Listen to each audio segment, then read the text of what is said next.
जा रहा है। तो अब आगे बढ़ते अगली खबर की ओर। पश्चिम बंगाल के हावड़ा में रोहिंग्याओं के खिलाफ बड़ा एक्शन हुआ।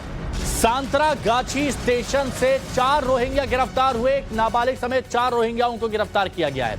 ये सभी रोहिंग्या 1 साल पहले बांग्लादेश के कॉक्स बाजार इलाके से अवैध रूप से भारत में घुसे थे। पिछले 1 साल से ये हैदराबाद में रह रहे थे, लेकिन हैदराबाद से बांग्लादेश भागते समय रेलवे पुलिस ने इन्हें गिरफ्तार कर लिया।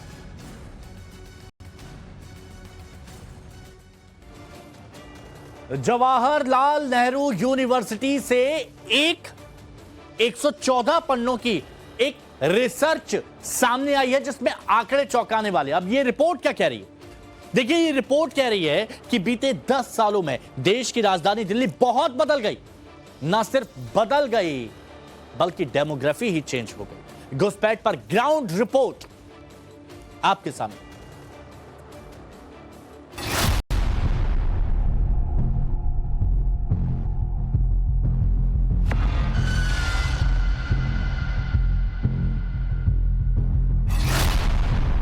हम ये सोचते हैं बर्मा भेजने से यहाँ हम लोगों को अगर गोली मार के जाते किसी नदी में जाके डाल के मार देगा तो और अच्छा होगा। बाद में तो आराम का जिंदगी मिलता है, सुकून से रह भी सकता है, यहाँ बच्चा भी पढ़ सकता है, वहाँ से बच्चा भी पढ़ नहीं सकता है। बांग्लादेश से आए हुए इलीगल इमिग्रेंट्स और म्यांमार से आए हुए इलीगल इमिग्रेंट्स जिनको हम रोहिंग्यान्स कहते हैं, बांग्लादेशी घुसपैठियों को रोहिंग्या को जरूर बसाने का काम किया है।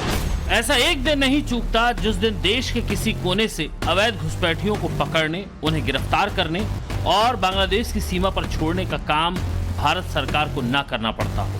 देश के लिए बड़ी बीमारी बन चुकी है घुसपैठ की समस्या। देश की राजधानी दिल्ली में अवैध तरीके से रह रहे बांग्लादेशियों के खिलाफ लगातार ड्राइव चल रही है। 2 दिन पहले ही 21 बांग्लादेशियों की पहचान हुई और 18 अवैध बांग्लादेशियों को डिपोर्ट किया गया। इन घुसपैठियों के पीछे ऐसा सिंडिकेट काम कर रहा है कि इन्हें हर तरह के पहचान पत्र मिल जा रहे हैं। इस धरपकड़ में जोहरा खातून नाम की बांग्लादेशी मिली, जो 20 सालों से रह रही थी।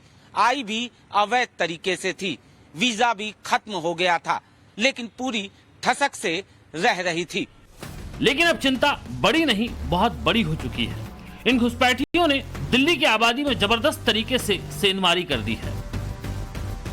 आलम यह है कि देश की राजधानी दिल्ली की डेमोग्राफी को बदल दिया है इन घुसपैठियों ने। बीजेपी नेता संबित पात्रा ने जवाहरलाल नेहरू यूनिवर्सिटी की एक 114 पन्नों की रिपोर्ट के हवाले से जो आंकड़े दिए, वो किसी का भी दिमाग घुमा देंगे। ये जो इलीगल इमिग्रेंट्स हैं, ये बांग्लादेश से और म्यांमार से, बांग्लादेश से आए हुए इलीगल इमिग्रेंट्स और म्यांमार से आए हुए इलीगल इमिग्रेंट्स जिनको हम रोहिंग्यान्स कहते हैं। तो ये बांग्लादेशी घुसपैठिए और रोहिंग्यान घुसपैठियों का दिल्ली से क्या सरोकार है, दिल्ली के राजनीतिक पटल पर उसका क्या असर है, सोशियो पॉलिटिकल पटल पर क्या असर है, इन सब विषयों को लेकर यह 114 पेज का रिपोर्ट है। 114 पन्नों की रिपोर्ट कह रही है कि घुसपैठियों की वजह से मुस्लिम आबादी बढ़ी है। बीते 10 सालों में दिल्ली पूरी तरह से बदल गई है। देश की राजधानी की डेमोग्राफी में बड़ा बदलाव आया है। 114 पन्नों की इस रिपोर्ट को प्रोफेसर मनराधा चौधरी ने बहुत सारे रिसर्चर्स की मदद से तैयार किया है। इस रिपोर्ट में मनराधा ने उन इलाकों का जिक्र किया है जहां सबसे ज्यादा घुसपैठिए रह रहे हैं, जैसे सीलमपुर, शाहीनबाग, जाकिर नगर, लाजपत नगर, कैलाश नगर, खिचड़ीपुर, सराय काले खां, सुल्तानपुरी, मुस्तफाबाद, निजामुद्दीन, सराय रोहिल्ला, जाफराबाद जैसे 21 इलाके इस रिपोर्ट में शामिल हैं। ये रिपोर्ट ऐसे समय पर सामने आई है जब देश की राजधानी दिल्ली में चुनाव है और चुनाव में अवैध घुसपैठियों का मुद्दा गर्म है। आम आदमी पार्टी ने एक सुनियोजित साजिश के अंतर्गत ओखला दिल्ली के अंदर उद्योग तो नहीं लगने दिए, कोई रुचि भी नहीं ली, लेकिन इसमें बांग्लादेशी घुसपैठियों को, रोहिंग्या को जरूर बसाने का काम किया है। आम आदमी पार्टी के नेताओं के घर में आधार बनाने की मशीन के माध्यम से आधार बांटे जाते हैं इन बांग्लादेशी घुसपैठियों को। किसी के लिए ये घुसपैठी वोट बैंक हैं, किसी के लिए नहीं। इसमें हम ना भी जाएं और देश की जनता के लिहाज से देखें तो घुसपैठ सबसे बड़ी सिरदर्दी है। देश की आर्थिक राजधानी मुंबई में अभिनेता सैफ अली खान पर हुए जानलेवा हमले का आरोपी बांग्लादेशी घुसपैठिया निकला। काम की तलाश में शरीफुल भारत बांग्लादेश बॉर्डर से अवैध रूप से भारत में घुसा था।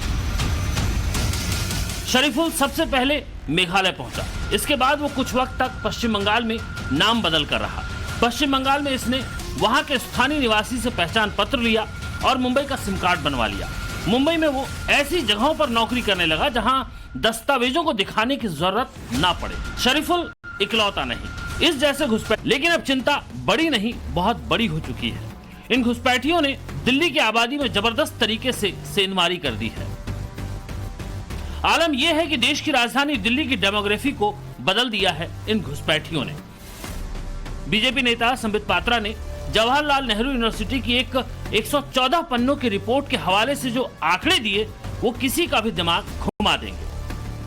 ये जो इलीगल इमिग्रेंट्स हैं ये बांग्लादेश से और म्यांमार से, बांग्लादेश से आए हुए इलीगल इमिग्रेंट्स और म्यांमार से आए हुए इलीगल इमिग्रेंट्स जिनको हम रोहिंग्यान्स कहते हैं, तो ये बांग्लादेशी घुसपैठिए और रोहिंग्यान घुसपैठियों का दिल्ली से क्या सरोकार है, दिल्ली के राजनीतिक पटल पर उसका क्या असर है, सोशियो पॉलिटिकल पटल पर क्या असर है, इन सब विषयों को लेकर यह 114 पेज का रिपोर्ट है। 114 पन्नों की रिपोर्ट कह रही है कि घुसपैठियों की वजह से मुस्लिम आबादी बढ़ी है। बीते 10 सालों में दिल्ली पूरी तरह से बदल गई है। देश की राजधानी की डेमोग्राफी में बड़ा बदलाव आया है। 114 पन्नों की इस रिपोर्ट को प्रोफेसर मनराधा चौधरी ने बहुत सारे रिसर्चर्स की मदद से तैयार किया है। इस रिपोर्ट में मनराधा ने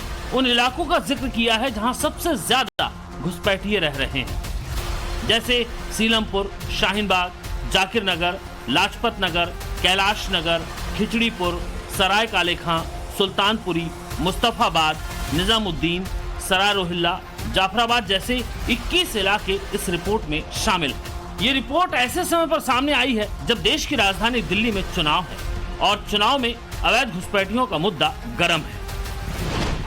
आम आदमी पार्टी ने एक सुनियोजित साजिश के अंतर्गत ओखला दिल्ली के अंदर उद्योग तो नहीं लगने दिए, कोई रुचि भी नहीं ली, लेकिन इसमें बांग्लादेशी घुसपैठियों को, रोहिंग्या को जरूर बसाने का काम किया है। आम आदमी पार्टी के नेताओं के घर में आधार बनाने की मशीन के माध्यम से आधार बांटे जाते हैं इन बांग्लादेशी घुसपैठियों को। किसी के लिए ये घुसपैठी वोट बैंक हैं, किसी के लिए नहीं। इसमें हम ना भी जाएं और देश की जनता के लिहाज से देखें तो घुसपैठ सबसे बड़ी सिरदर्दी है। देश की आर्थिक राजधानी मुंबई में अभिनेता सैफ अली खान पर हुए जानलेवा हमले का